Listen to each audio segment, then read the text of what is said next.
Richards trying to scoot in there alone. It pinballs to the crease. Let's get it. Oh my God! Here we go. You're listening to the Pod Street Bullies Podcast with your hosts, Derek. Now you're gonna get it, brother. John. Matt Casey. Unnecessary, but totally necessary. And Cody. What's not to love?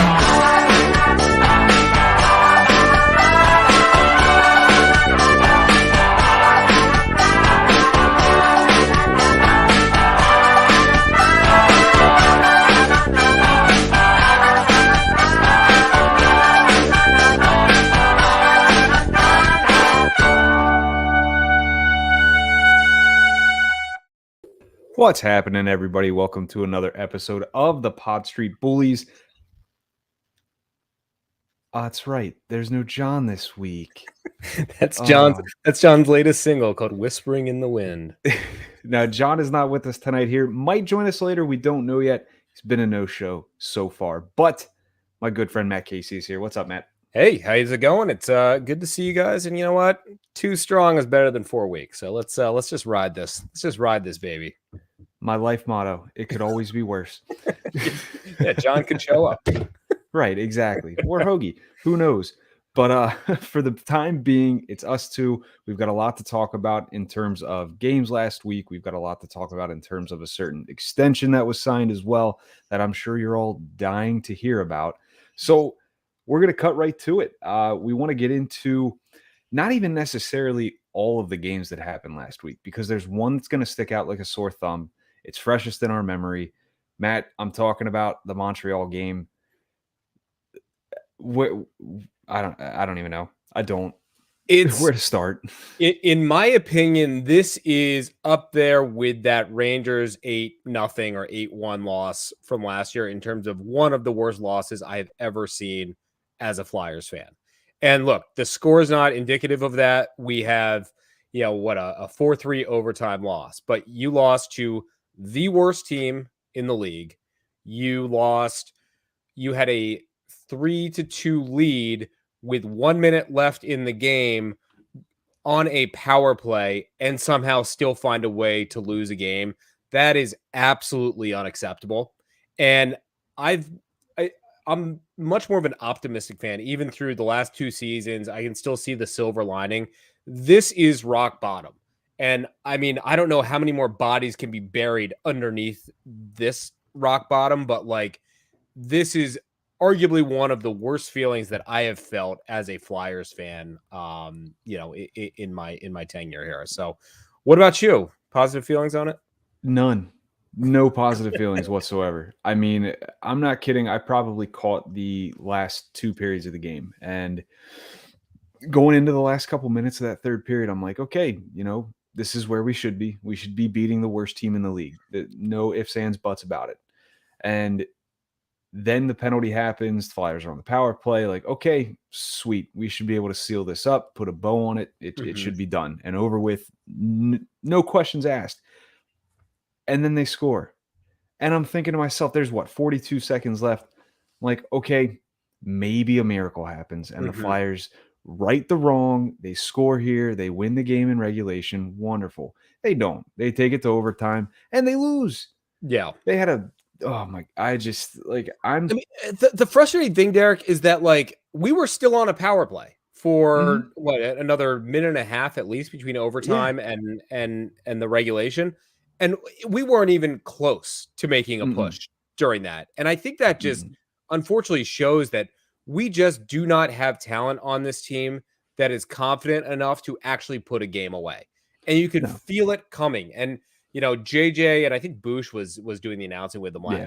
And they were like, they made a comment, and I almost want to blame them because they were like, oh, when you get a power play with this little time, sometimes it come back and backfire. I was like, no way. Not then and there, you should have known. We've had enough bad luck this year, not to us. But that play from start to finish, from Brassard should have gone back across to the defenseman who was wide open at the point. Maybe a riskier pass, but better than dumping it around the boards to nobody and giving that a possession. And then you go through Ristolainen makes a play initially, but takes himself out of a play. We all saw that on Twitter. And then Sanheim gets beat on a puck. Brassard's like watching butterflies, scoot around the rink and not looking at the back door.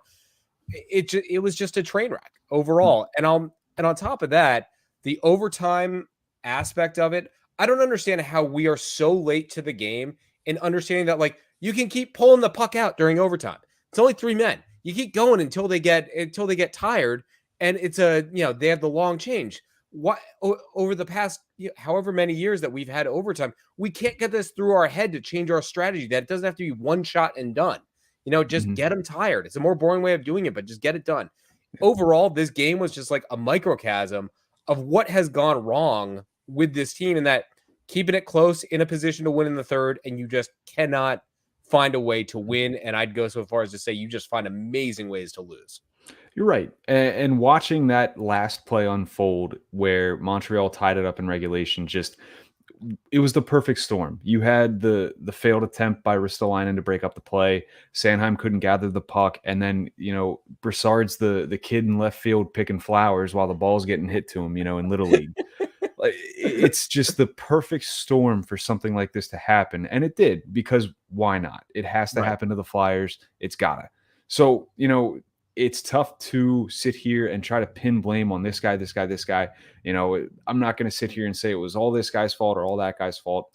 It's not what we're here to do. It was a team collapse. Yeah, it was. Those 3 guys right there contributed to the fact that the Flyers blew that lead, ended up in overtime, and losing the game because of that. So as unfortunate as it may be, the results don't change. The Flyers lost that game.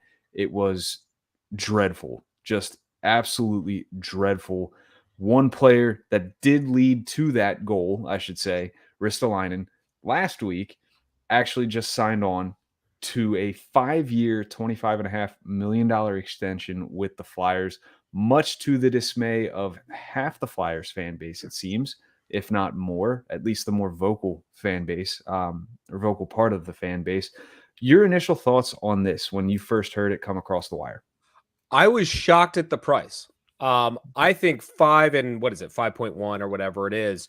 I think that's a pretty fair price, given that 2 weeks ago we were saying, oh, it's 5 at $6 million. Like, no way. Like, that's too much. Like he took a price cut, and, he's making 5.4 right now and has been. He made a choice to stay. Look, it's tough to defend this right this moment. And I will say that not only this past game, he had some decent moments here and there last night, but he last week was a tough week, I think, for Ristolainen. I think he was underneath the microscope quite a bit, and I was paying a lot of attention to him. We didn't see the grit and the grind that we saw out of him in the Chicago game a couple weeks ago. Yeah. I will say this. Overall, from a big picture standpoint, I like it. And I'll tell you why. It's because the thing that I hate worse than losing is losing and getting kicked around the ice physically. And we still get some of that. But you know what? You have, what's his name, Gallagher going at us, and Ristolainen wants to freaking tear his arms off and beat him over the head with him. And he'll do it because he's a beast. He's nasty. He is what he is. He has some offensive ability. He's big. He's nasty. He's not a top pairing defenseman, nor is he paid like a top pairing defenseman, in my opinion. Correct. And that's the key. I mean, I don't know what Provorov and Ellis are making, but like 6.75, and I believe Ellis is making, he's on long term, so he's making 6.25. So it's comparable. I mean, that's middle pairing D, and that's what he is right now. I think from a long term standpoint, it also sets a precedent if they want to re-sign Sanheim next year. It's like, dude, no, you're not getting more than this. Like, he might get a smidge more than Ristolainen, but that is what they've set the market at for a middle pairing defenseman there, if they decide to keep him. Overall, I like what he brings to the game. The analytics crowd can go friggin' toss themselves. I don't give a crap. What isn't measured in there is him trying to take somebody's head off, him protecting people around the net. So overall, I like the signing. Obviously, Chuck has a lot more work to do, and I don't think anybody's under the delusion that is the only move that is going to happen this week or in the coming months. Of course. And I mean, damn well, you're paying for everything that Risto brings. You're paying for the good, you're paying for the bad, you're paying for the mistakes that are going to come. It's going to happen. Like every player makes mistakes. No player is ever perfect. So, okay, we can harp on what he just did. We can harp on the fact that maybe he should have done this, should have done that. Like, okay, there's a lot of things I should have done that probably would have ended up in me being much more successful. But guess what? I'm not. It is what it is. Here I am with my podcast. Exactly.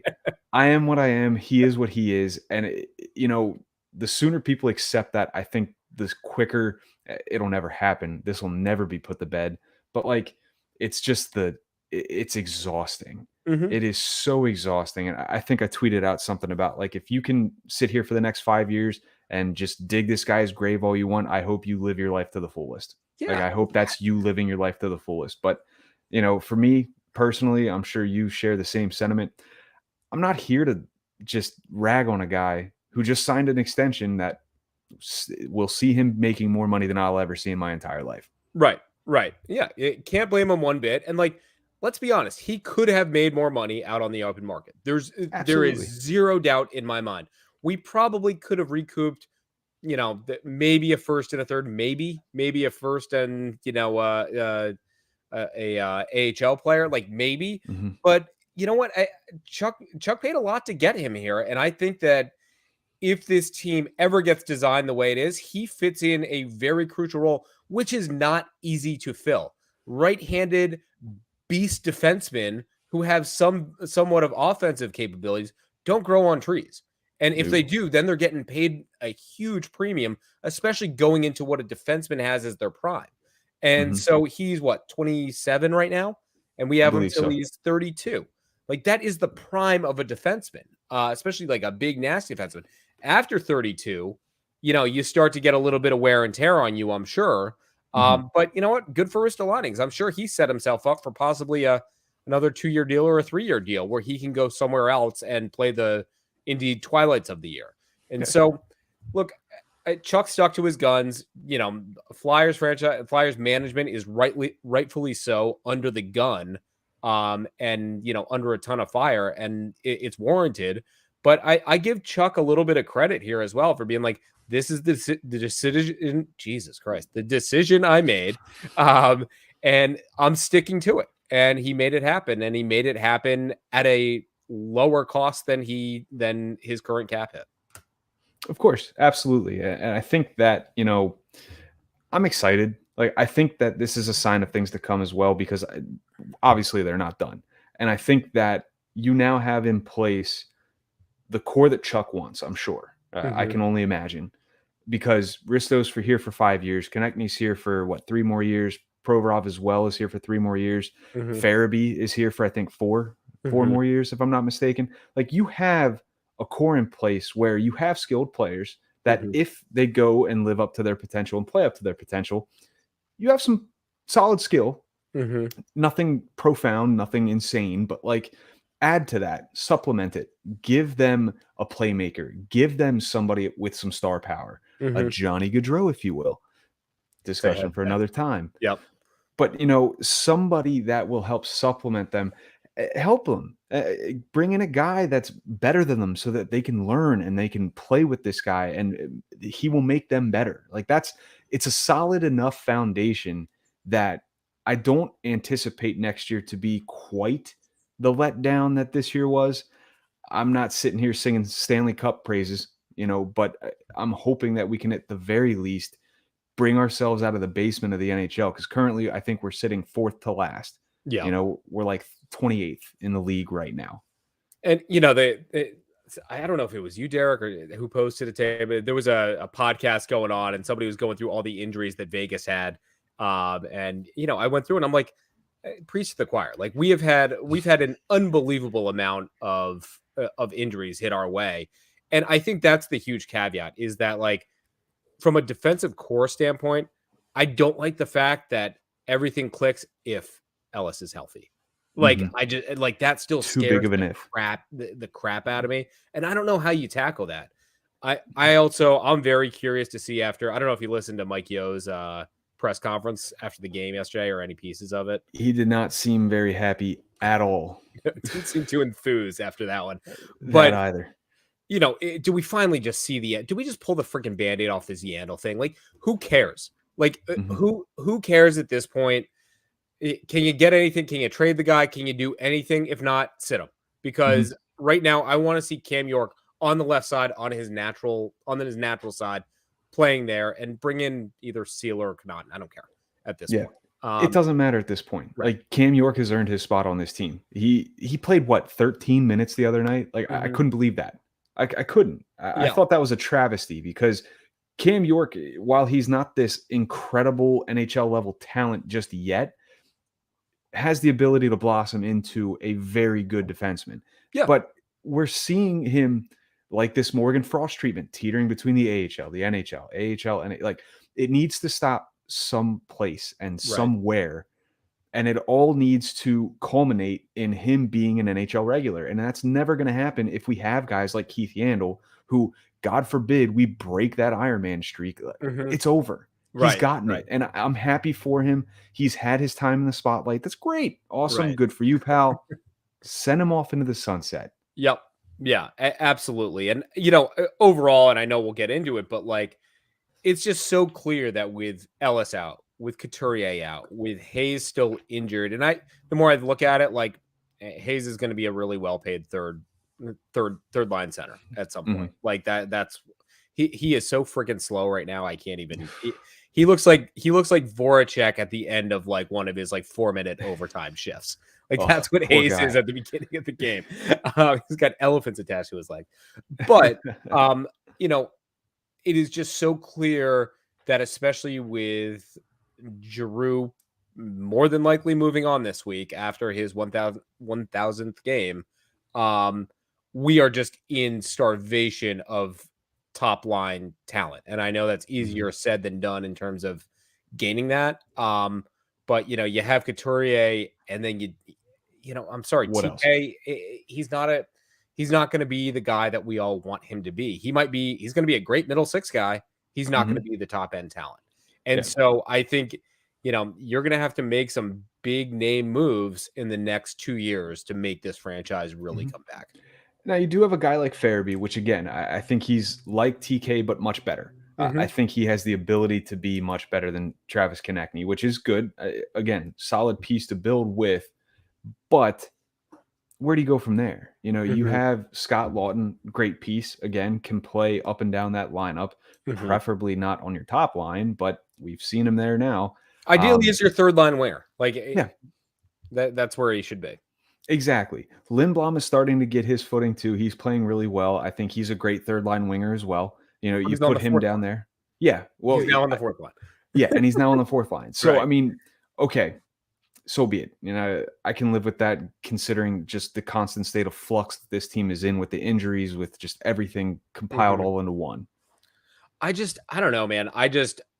I can't see us running it back with that whole, I'll call him like the sophomore combination of TK, Sanheim, Lindblom, Frost, Farabee, like those 5 guys who I guess we've drafted all of them, correct? Like, I believe so. I can't see us coming back next year with all 5 of those guys intact. So I don't know, that may segue into our main conversation here. It does. The main reason for this episode, obviously, there were a lot of stuff. There's a lot of things to discuss leading up to this, but we do have the trade deadline coming up here next Monday. We've got a lot of names here that, honestly, some are more likely and will likely get dealt on that day, if not before. We are looking at, Claude Giroux's 1000th game on Thursday. A lot of tickets being handed out for that, by the way. So take a look at some of your favorite podcasts. They've got a lot of tickets to hand out that were handed out by the organization itself. Draw your own conclusions. But so I don't know what to say about that. That's even more disappointing. Like, I'll also say, man, that these gimmicky games, like 1000th game, like, who cares? Like, who really gives a crap? I don't know. For Claude, I guess I feel it. Like, that's impressive. But like when Yandel broke the Ironman streak, I was like, I don't care. I don't care one bit. Yeah, like who cares? I mean, okay, it's history, sweet. Like I was at an Orioles game when I was a kid. It was like Jesse Orozco's X number of saves or something like that, or appearances or something like that. Right. And I got interviewed by like the local paper, but I'll never remember that. Like Right. I can't tell you where I like what the view was from my seat. I just remember being there with my dad because it was an O's game. Like that was Right. that, Right. you know? Like, Better oh than being yeah, in school. Yeah. yeah, it was better than being in school. Exactly. But again, skip to a reason to skip school on Monday, the trade deadline, or Mhm. skip work in our cases here. We do have a number of names that are going to be hot topics here in the coming days. And we're going to start kind of with some of the smaller fish, and we're going to get to some of the bigger and in some ways more interesting fish in that pond. The first name that we want to bring up here, Justin Braun. Justin Braun is set to be a UFA at the end of the year. He's making $1.8 million a year as a right-handed shot defenseman. In your opinion, I know we've spoken about this at length a couple podcasts now. What are we thinking in terms of Justin Braun? Are we looking anywhere specific, and what type of return are we looking at for Justin Braun? I mean, I think with Braun, where he fits in and his salary cap, he's a bottom, he's a bottom four defenseman. Could arguably just be a depth defenseman, a seventh defenseman, and be a very, very good one at that. He's clearly played much bigger minutes, much to his chagrin over the last 2 years because of the Niskanen, exodus and Ellis not being able to play. So he can play against top players as well. I think he's going to get a pretty solid return. And it's just, for me, it's tough to say where he's going to end up going. On the East, I could see like Boston really needing defensemen. I just feel like Boston's defense just is kind of weak.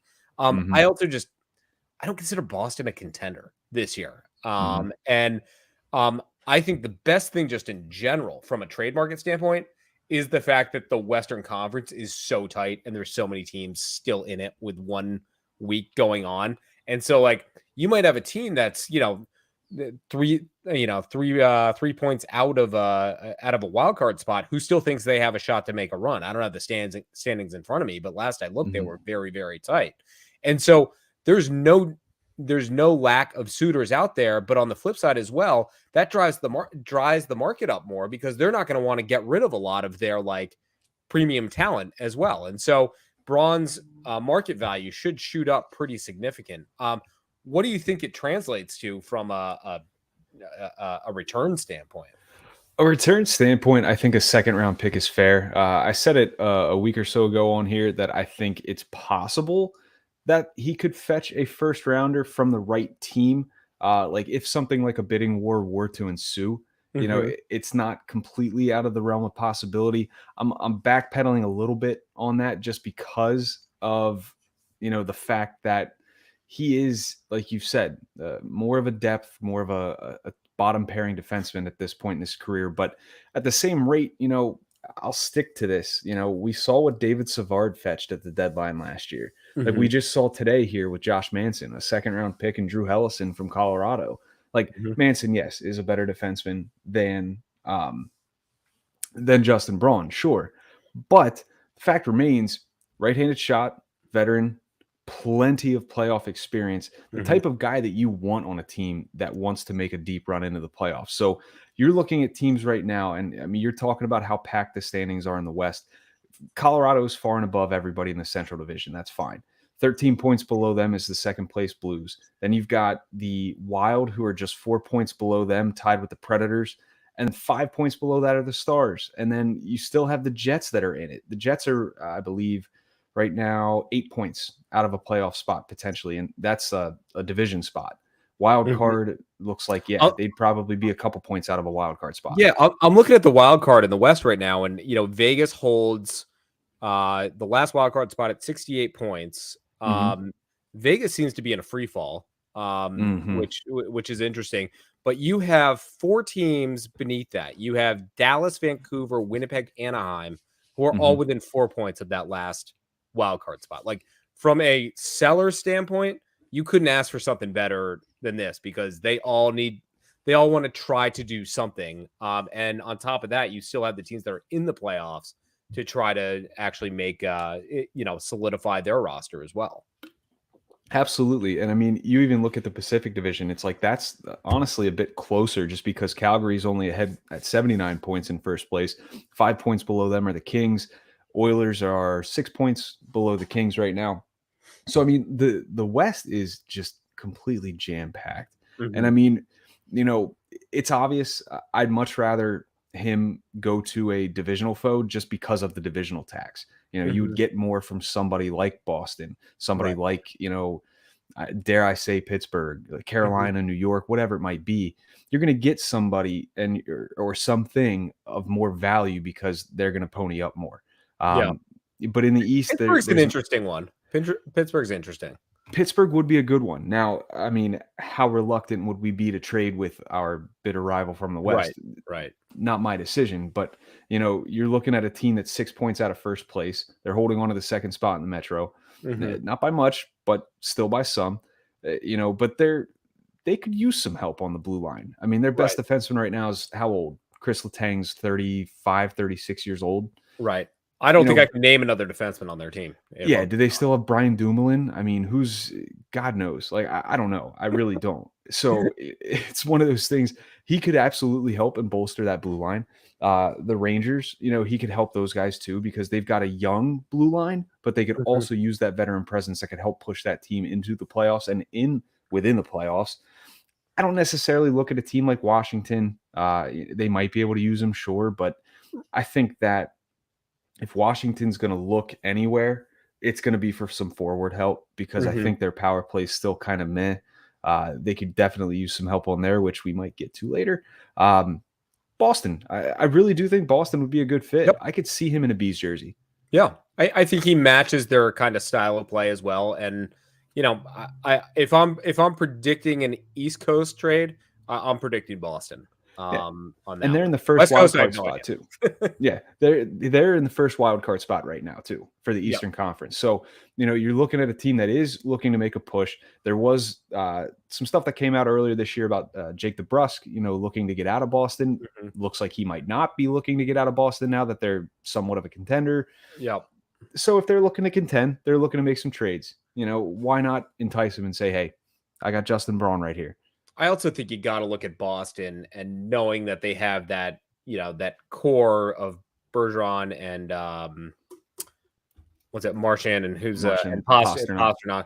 I mean, Pasternak's still relatively seasoned and stuff like that. But Marchand and Bergeron, those guys they're starting to fade a little bit. They're definitely not carrying the team like they used to. They're still very good players, but how many more shots is Boston really going to have with this core in place here? And so, I wouldn't be shocked to see them try to make a little bit of a push here and see what happens.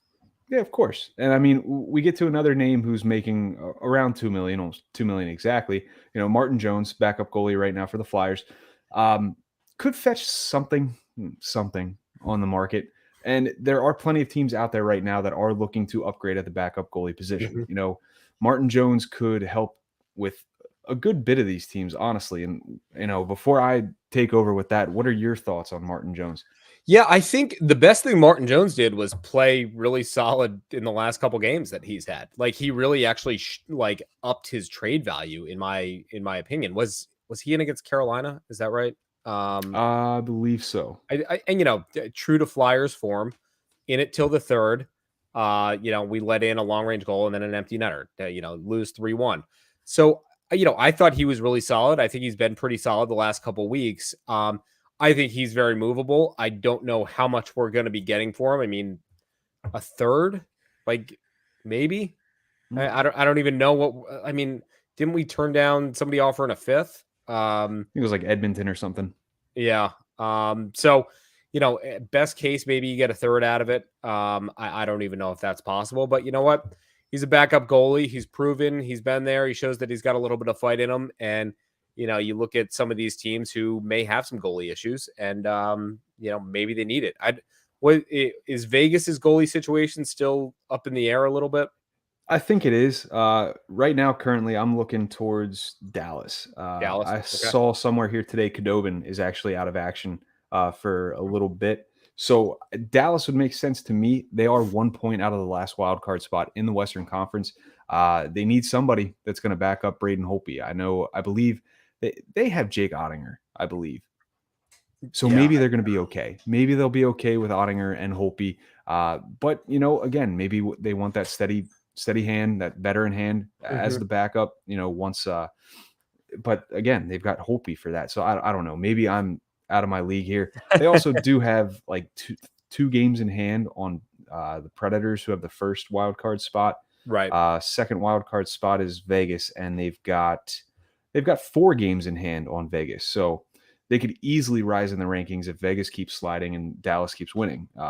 Right. One team to keep your eye on. Out of all the other teams, St. Louis seems okay in net.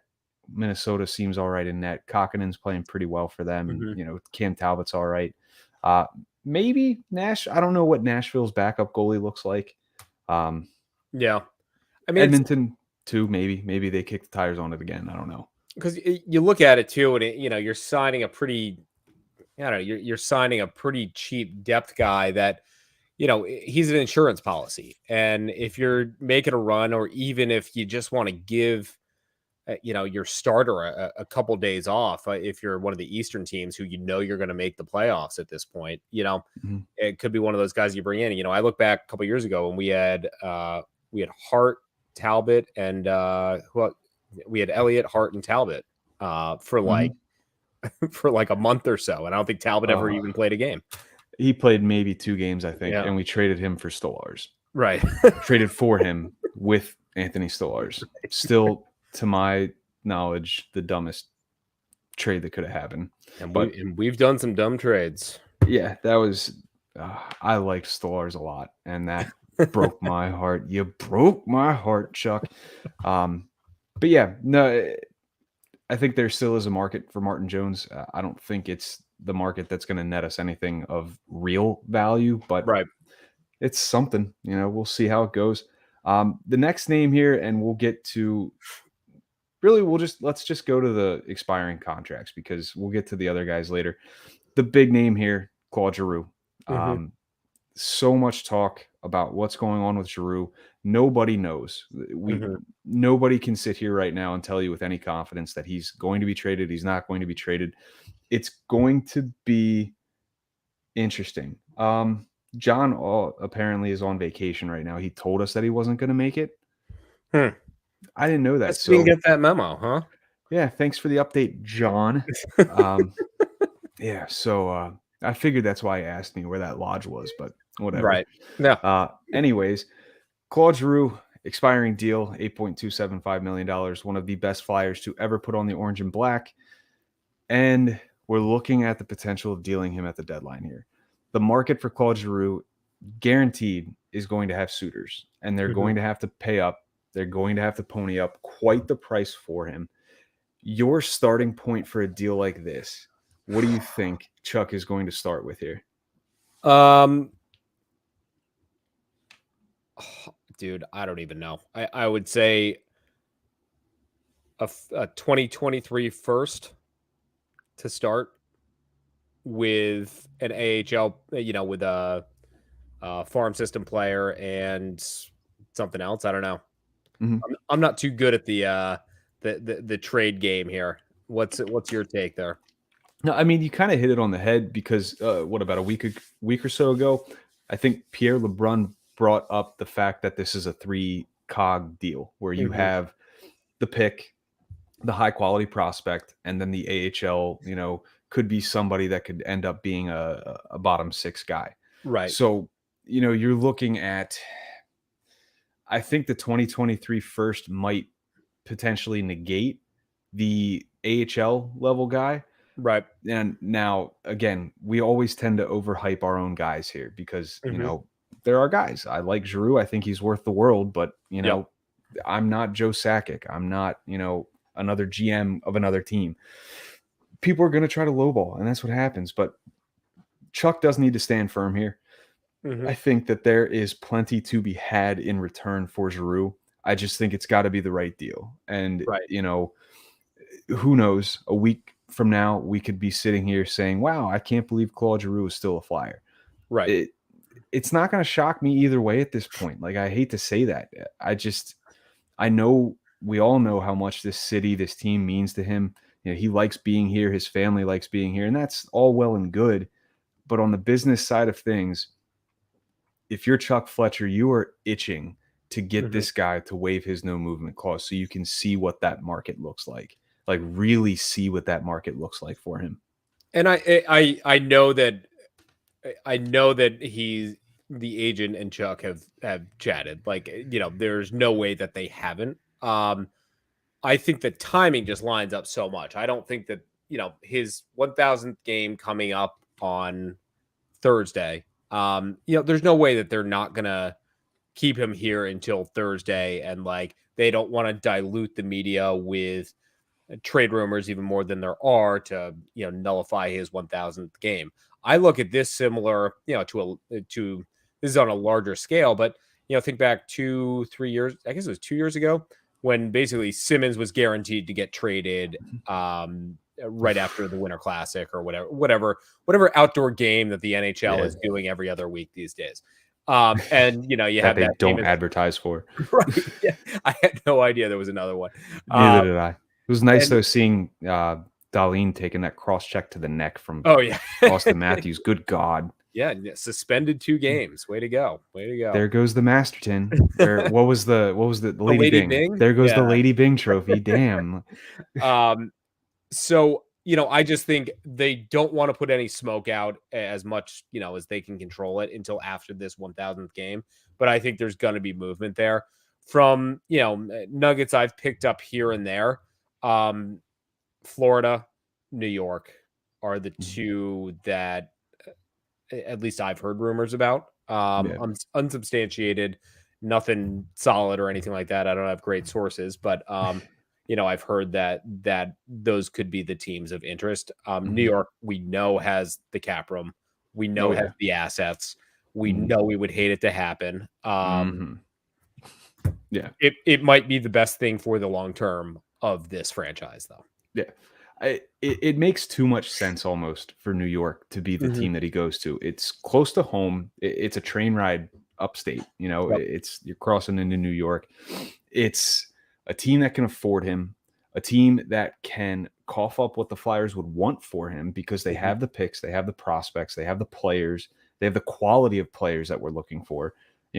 I'll stand by what I said a couple weeks ago. I do think New York's the team, and it pains me to say because I hate it. I don't want to see him in a Rangers jersey, but at this point, who else? Florida, yeah, absolutely could use him, but what are they going to deal us that's going to entice us? Like, they're not going to give us that's Lundell. What I don't know. Yeah, they're not going to give us Lundell. They've got other prospects like Denisenko, but like, are they going to cough him up?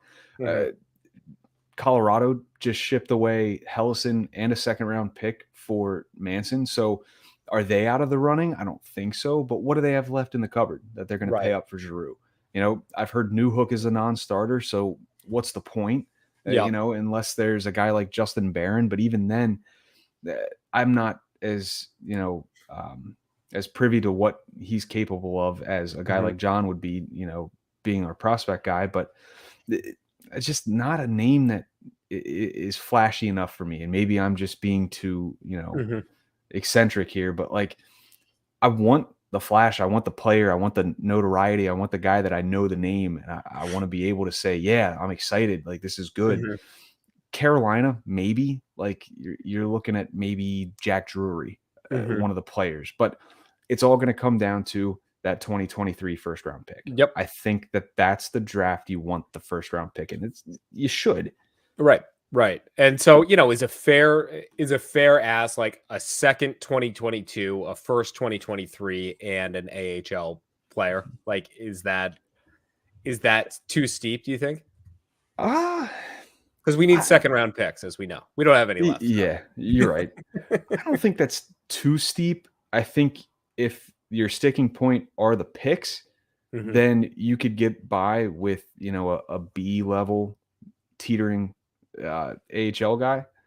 somebody that isn't necessarily, going to be a stud or anything like that, or has the potential to be a stud, but has the potential of a guy like, a Lashinsky or an Allison. Like, I know we have a lot of those, but we could add one to the cupboard to get rid of another one. If Lashinsky's injuries continue, see ya. As much as it pains me to say, if Allison's injuries continue, see ya. You know, got a guy to replace you that's going to stay healthy. So the picks. Go ahead. I'm sorry. I look at the motivation of at least the East Coast teams, and like, I think the Rangers is something extraordinary that they could do this year. And I think that they are probably savvy enough to know that like this probably isn't going to last forever. Like they may have like actually caught lightning in a bottle this year and might be able to legit make a run and have the ability to build it.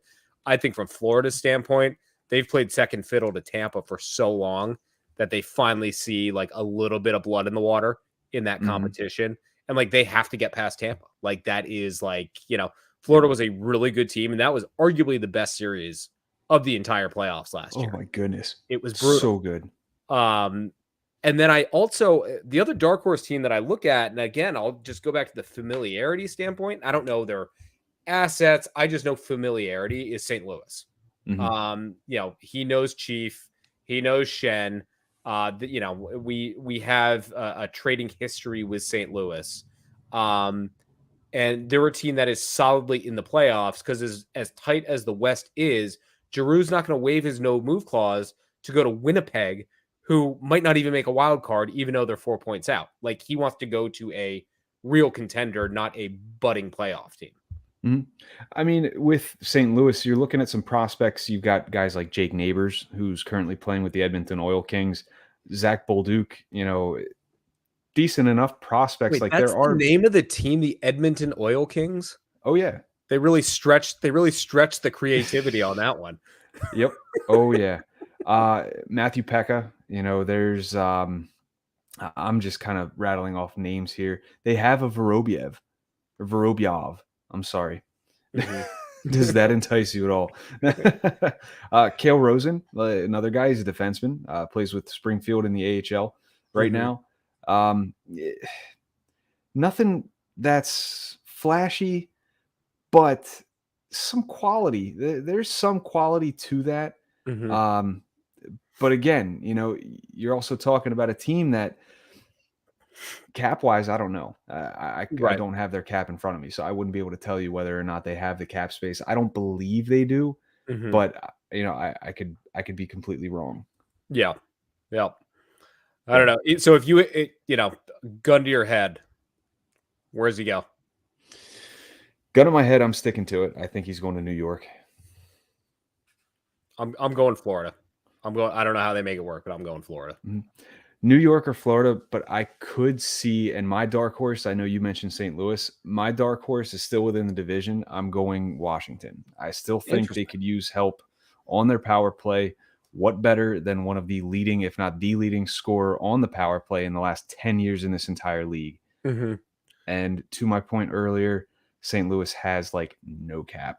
Right. So there goes that. Does Washington have cap? Probably not. I wouldn't surprise me. Washington's interesting too because like none. They have like no cap. Yeah.